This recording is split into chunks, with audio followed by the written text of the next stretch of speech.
Everybody.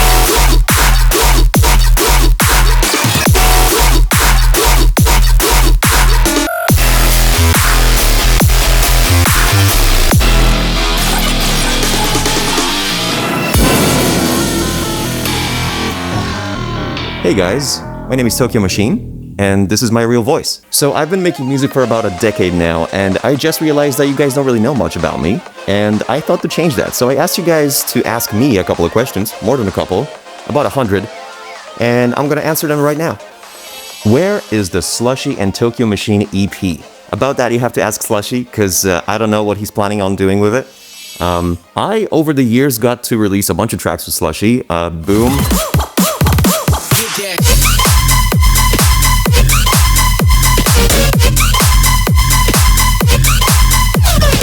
Pew pew. Check my laser gun and I go pew pew pew pew.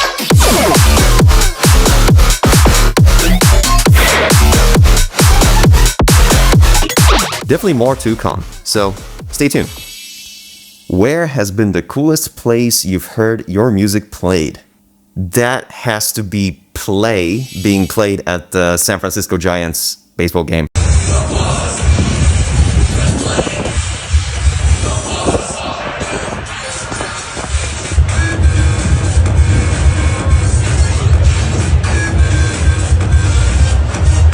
Seeing that on the massive Jumbotron was pretty surreal. F1 races also use my music, which is also surreal. How was Shaq able to pick you up so easily at Tomorrowland?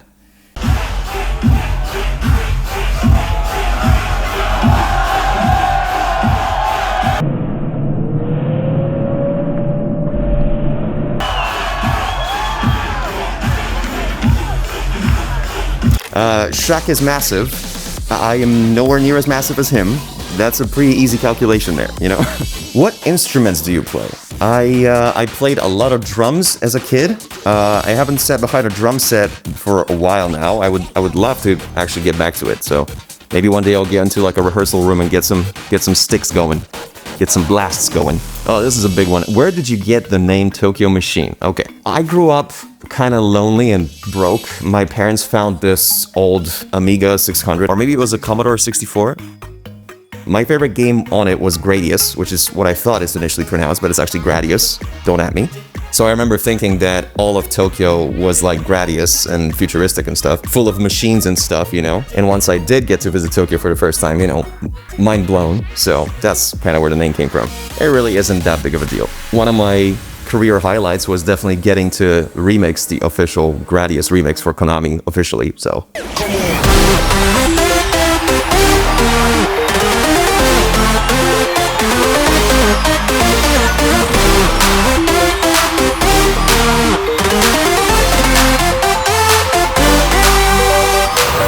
Big shout out to Konami. Who are your musical inspirations? Yeah, there's way too many to mention. I'm just gonna mention the OGs: Skrillex, Excision, Virtual Riot, who low-key became one of my really good friends in the process. But there's a tons more. I'm just forgetting them right now, so it's kind of tough. This is a big one. Why are you anonymous? So early in my career, that's before Tokyo Machine, I got asked to score a bunch of music for video games. Nothing big. I was kind of a nobody back then, but like signing contracts, I just didn't know what to put down as the artist name, and I just kind of blurted out Tokyo Machine. Because back then I was kind of working like a machine, basically non-stop, barely sleeping and showering. And I didn't really want people to think that there's a human behind all this. And I thought that's pretty cool. Why don't all of your songs use the Tokyo Machine producer tag? Yeah, honestly, I just wanted a break from it sometimes. It just gets repetitive. All right. Why did Tokyo Machine used to not talk? I mean, you're traveling the world, you've done 60 shows. Tell us about your favorite fan moment so far in your career.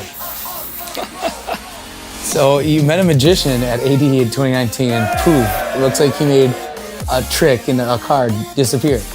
Well, in the beginning, I kind of wanted to follow Marshmallow's footsteps and be all mysterious. But in the long run, it turned out to be kind of a difficult task, especially when performing live and like trying to shoot content. It also became kind of boring. So I kind of thought the robot voice would be like a cool compromise, but like it wasn't a fan favorite of the venues and promoters out there.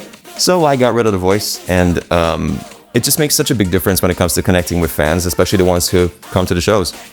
That's you guys. What was it like touring with Virtual Riot? Unbelievable. Sort of a dream come true. And I just remember seeing him all over the world. Every time we would play a show before the tour, it would be always on a different continent. So that was kind of cool to actually come together and do something fun.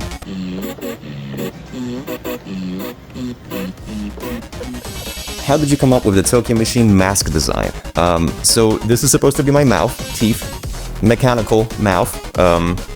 Because Tokyo Machine is a machine. And when I started playing my first shows, I couldn't really afford metal contraption to put on my face.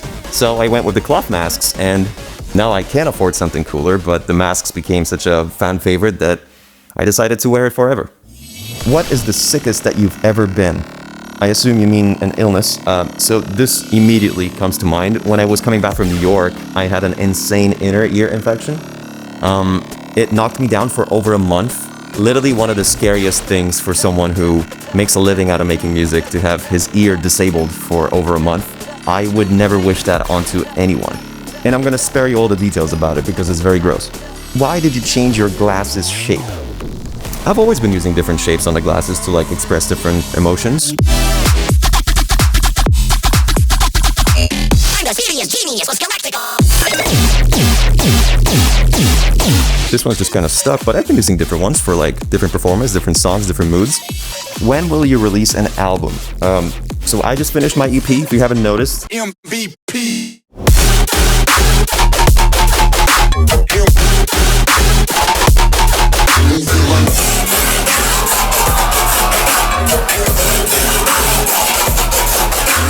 Screw your face up. So chill. Please stream it though. But yeah, I am planning to make an album. It's just gonna take a lot of time and a lot of effort because I really want it to be good. Why did you pick Champo to be the mascot of your music label? So out of all the monsters, Champo is a 2D dinosaur who got like teleported from a digital game world to our world. So he feels kind of lost and alone, like he doesn't fit in, and he's kind of using music to find a home, you know? When you think about it, his story is kind of like my story too, so... Anyway, why did Champo acquire the label Guava? I bought Guava because I was always interested in the melodic house scene. It's always kind of uplifted me, spirit-wise. Years ago, Shingo Nakamura was opening for me in WOMB in Tokyo, and come to think of it, he kind of got me hooked on the genre even more than I used to be. Will you ever release your own music under Guava? Not as Tokyo Machine, but I will be starting a new alias and releasing it on Guava. I think I'm gonna call it Dream Machine. Something like that. How did you get signed to the label Monstercat? I was in a friend gaming group with some of the staff and some of my friends. The 2016 gaming bass music scene was pretty close-knit. Also, I've always been a fan of John Winter's Going Quantum podcast, so became friends that way too. What is your favorite EDM album or EP? Are you kidding me? Skrillex's Scary Monsters and Nice Sprites, thank you. Will you be doing a face reveal? No, but I will want to start sharing more of my journey with you guys. And this is kind of why I do a video like this. Why did you stop calling yourself Toki? My lawyer has asked me to stop using the words Tokimon and Toki. So yeah, from now on, I'm calling all my dubstep creatures monsters. Remember that.